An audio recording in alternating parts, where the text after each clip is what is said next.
Hello, folks. Welcome to an interview with Frank Verderosa on demo production. Frank, thanks for joining me. Hello, hello. Good to be here. Thanks. Let's just jump right in. Um, what do you feel is the role of a demo in 2024? I think the role of the demo in 2024 is the same as it's always been. For some folks, that's going to mean trying to get an agent. For some people, that's going to mean they have an agent, but they don't have much work to show for, and they want to have some presence on the agent's website. But that's always been the case. Okay. Um, so you make demos maybe not as frequently as others, but how long have you been doing that? It's funny, I actually have an old history going back to the 90s doing demo reels for voice actors that would come in to record. But it was never a business. When I owned Planet V back then, a few people would come in. And then in the early 2000s, I would use demo reels as a way to train juniors. So I would supervise the projects, but then I would have them, uh, you know, recorded and edited, and it was a way to practice. But in doing so, I think we charged like $200 for demo reels, but we didn't do a ton of them. But when people would pop in and want to do it, we would sit them down, make sure they were ready, and then it would be training ground for the assistants. That was back then. Now Yeah. it's just me. I do it all. Nothing's farmed out. I'm extremely selective. I will say no to many more people than I will say yes to, and I will do one or two a month, depending on if somebody's really ready. I find myself telling people to go spend the money on coaching, and some will do that. And I've gotten some wonderful letters back from people who I turned away, and they've found out from other reputable coaches, Yeah. that in fact they would have been wasting their money if they'd started. And that always makes me feel great. There's a trust factor there. Yeah. Do you have certain genres that you prefer to produce, any that you stay Only away from? commercial. Only Okay. commercial. I live and breathe commercials. It's my job every day. I'm recording actors, editing, sound designing, adding music to, and delivering radio and TV spots for agencies. That's my job. And I bring that to the demo world, demo real world. And it's just so funny how conditioned people are these days about reels, because I did a little ad during the pandemic for demo reels, and the headline was, I don't produce award winning demo reels. But I had all my advertising trophies sort of behind the print. And then at the Yeah. bottom, I put a little paragraph about, instead, I'll do for you what I do for my ad agency clients, which is properly produce and make this stuff sound legit. But people are in what I call the alternative voiceover world, the social media, borderline multi level marketing world of voice acting. We're like, are you sure you want to brag about that? I'm like, yeah, because nobody, and I mean literally nobody, cares about your demo reel winning an award. If it makes you feel good, great, enter it in, whatever, spend the money. But the clients don't care. Most agents I know kind of roll their eyes and make fun of it. Nobody cares. So, but it's a whole big industry. So that's sort of where I stand on demo reels. I enjoy doing them, and there's nothing better than when somebody either has a very unique sound or point of view that's very specific, working with them to deliver something great that represents who they are, and putting a lot of work into it. I love that. You know, um, nothing feels better. But it also feels great when somebody reaches out. Like somebody reached out to me, it was a while ago now, but they were like hell bent based on my IMDb page that they wanted to do an animation reel with me. They're like, you have all my favorite cartoons that you've done. I grew up watching these. I want you to do my animation reel. And I said, I don't do animation reels. I'm an engineer for a lot of cartoons, but I'm not directing and I'm not casting like you would want to find those people. But furthermore, go study with this particular coach. And I'll name check her. Pam Goldman. She's an agent at Buckwald, handles animation. She's major. She gets big people in big cartoons. And her whole point of view on demo reels is you don't need one for animation. Okay. That's not how it works, at least for the big stuff. And people will beg to differ with that. But I got this glowing letter back from this person who was like, I took your advice. I reached out. I sat in through one of her classes. She doesn't do them often. And it totally, changed what I'm going to do. I now realize what you were saying. Money spent on a demo reel for animation would have got me nowhere. It's not how it works. What's acceptable in animation has changed over the years. And oh my God, it was life altering for her. And it was great because I don't want to be the guy to take money for something that's not going to do anything. Right. You know? Yeah, I appreciate the considering the return on investment there. Yeah. Do you do you kind of have a checklist of criteria for talent, or you just kind of meet with them and It's see where they it's are? yeah, it starts with a conversation. I'll ask things like, "Who are you coaching with? How long you been at it? What are you doing?" And kind of just see if I want to sink my time. Because if my name's going to be on it, or someone's going to say I did a reel with Frank, I don't want to put crap out in the world. There's enough of that out there. I've heard some demo reels produced by quote unquote reputable people that I'm like, oof, like not great. It doesn't mean it sounded bad. It just means it doesn't suit that person at all. Mhm. So I turn a lot of people away, knowing full well they'll find someone else to spend their money with, and that's fine. That's not how I make my living. Um, there are some people I will take on knowing that they're not really ready for prime time, but I happen to know from casting that their voice is what's in demand right now. Gotcha. And, if they have a sound that I'm like, oh, you're going to book, like, we need to get you out there because your style is what we're looking for these days. You're going to book. Let's get that reel done.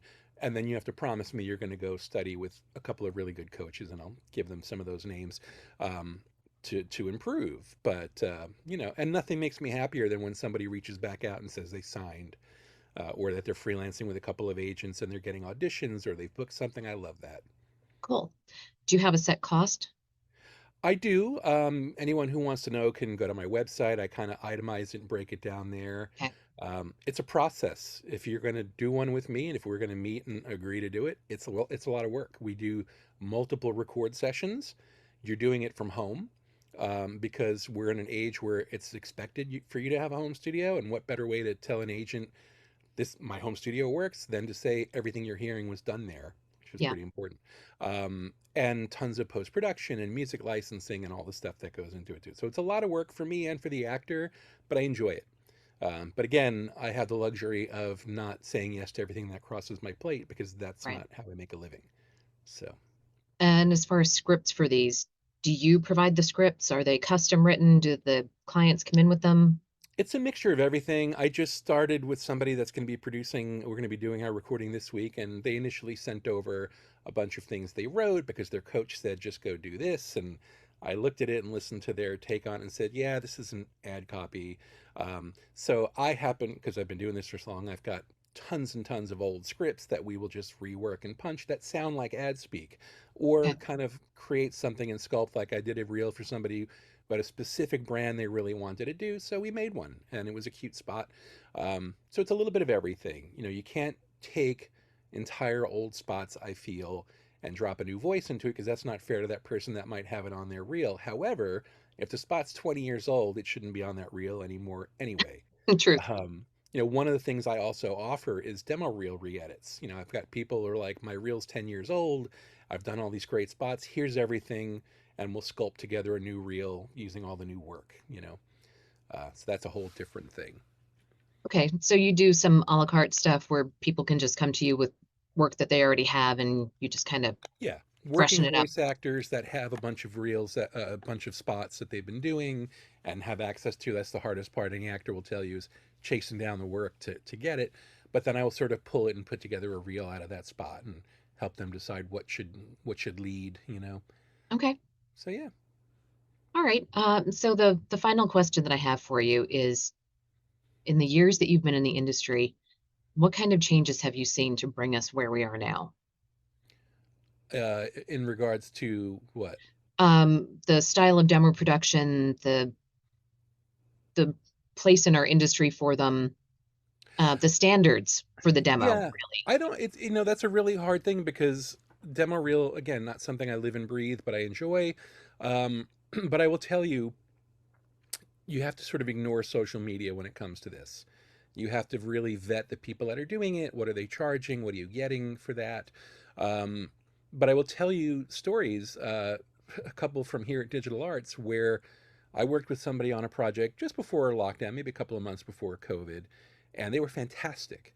And I was like, "Do you have a reel? Like, who's your agent?" They're like, "I don't have an agent. I don't have a reel. This is just a job that I landed through whatever means." I said, "Wow. I mean, it was really great." So I emailed their info to an agent that I knew who emailed me back the next day and said, "We set up a meeting, we spoke, we signed them. No reel, no nothing." Wow. And they were that good. More recently, I was doing a video game job with a young actor who mostly did on camera. Stumbled into this booking and was fantastic. The director was telling him how great he was, and it turned out it was his first ever job. No reel, no hype, no social media, no conferences, none of that. Signed. Got him an agent because the director and I, and probably more so the director than me, I'm not gonna go take full credit, but we both reached out to the same agent and said, "This guy's killer, did a great job. Take a look." And they're like, "Yep, got him signed. Done." So there are different paths. Now, having said that, there used to be a time where there was a website where you can go and all the agents had all their reels sorted by city, by, male, female, union, non-union. It was great to find reels. Um, I used to say to people that I knew already had agents, like, "I want a demo reel." And I'm like, "Well, do you need one? Because you're already signed." But now I'm realizing as I do more casting that there are times where, like, I keep hearing from the same people. I want to go to the agent's website and scroll down their roster and listen to some new people that I haven't heard from in a while, dig a little deeper. And then I realized there are people that I know are good, but they don't have a reel up there because they never did a reel or Mm, haven't cut one together from their spots yet. So I do think there is some importance depending on how people cast, but I do think it's great to have it. Um, there are times where I might think of somebody and go, "Let me go to their website and pull their reel and just have a quick listen." And if you don't have that, that can be challenging. So I do think it's important in the internet age to have that presence. Uh, Back when I got started, none of that existed, right? So demo right. reels were the piles of cassettes, sitting in the office, or then later CDs, cumbersome and hard to sift through. And now it's a few clicks and you can get what you want. Yeah. So that's changed. All right. Um, Geez, I had a question on the top of my head and I lost Sorry. it, but I no, it's I do okay. that. I think we've oh, so you how do you feel about demos in all the genres? I think it's silly. I think people fetishize demo reels. I don't think anybody cares. I know from agents that you don't really need an animation reel. If you do some really cool charactery stuff, then maybe if you did some spots or do some spots, show that off on a primary reel. I know people that have demo reels for every kind of thing they can think of. Hmm. And I just, and the cost some of these places have for those reels, that's a fortune, and it's a Yeah, little silly because there are people getting work off the one reel. Now, you and I both know people that killed it in the promo world, killed it in the commercial world. They'll have different reels for that, but that's organic. They did the work, they have the spots, make a right, separate reel to show it off.